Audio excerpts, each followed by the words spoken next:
Deputy Hildegarde Naughton joins me on the line. Hildegarde, good morning to you.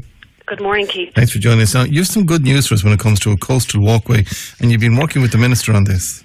Yes, last Thursday evening, Minister for Rural and Community Development, Michael Ring, visited the coastal walkway in Renville. So that's when you start at the park in Renville, you walk out along by the Galway sailing club right out to the point, and you have the golf club, the Galway Bay Golf Resort, on your right.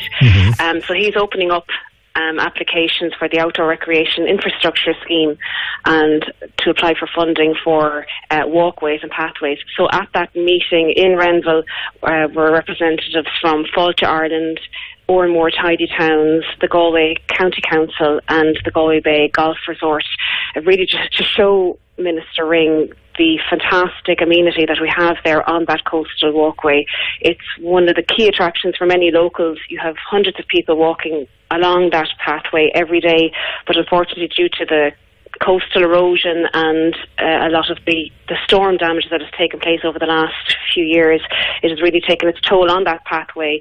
So we're looking at widening the pathway, securing the surface. I know many locals will know that during the winter time it's not passable because it's waterlogged.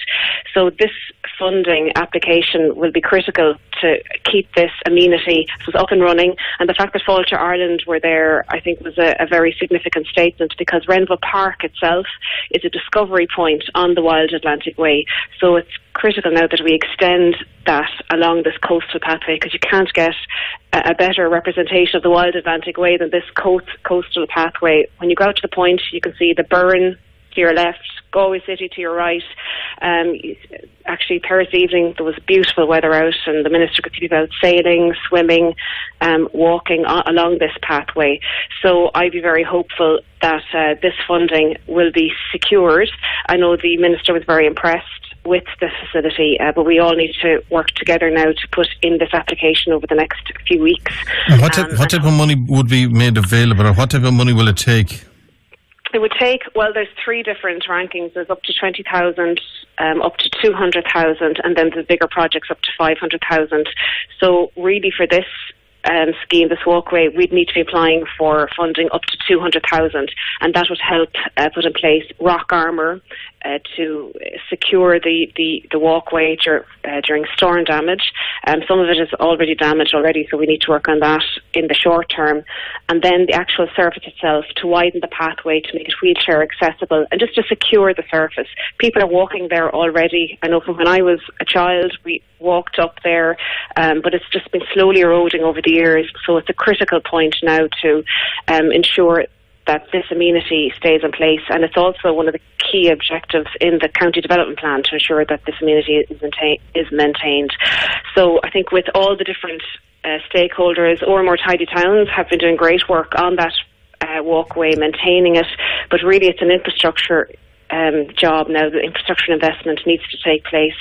So the fact that the Minister was on site and very impressed with it, and he could see the potential of it, I'd be very hopeful that this will progress. So we're working on that at the moment. Figures wise, can you put a figure on what you might be looking for? And the County Council, Galway County Council, are working on the exact figure at the moment, so I don't want to put a figure on it. That's something they're doing over the next few days. And also we could be looking at the OPW coming in as well in relation to rock armour. So there's a lot of work that has to be done, but I've been working on this since 2013 with different officials in the County Council. We're walking the site. We got a screening report done just to look at the environmental impact of that area. But really the bottom line here is if we don't do something to secure it, it will wash away in time, and that would be a huge tragedy, and something that I think not only locals in Maree and Oranmore, but people beyond use the Renville Coastway as a beautiful walkway. I think it was kind of a hidden gem for years, but many people from the city and beyond discovered it and started coming out using it. Okay. There's so much activity happening in that area between the park, the sailing club, the golf club, the park run every Saturday morning at 9:30 in Renville Park. So it'd be lovely to extend people's, I suppose, recreational facilities and options there by being able to walking along the Wild Atlantic Way, the real Wild Atlantic Way, out to Renville Point.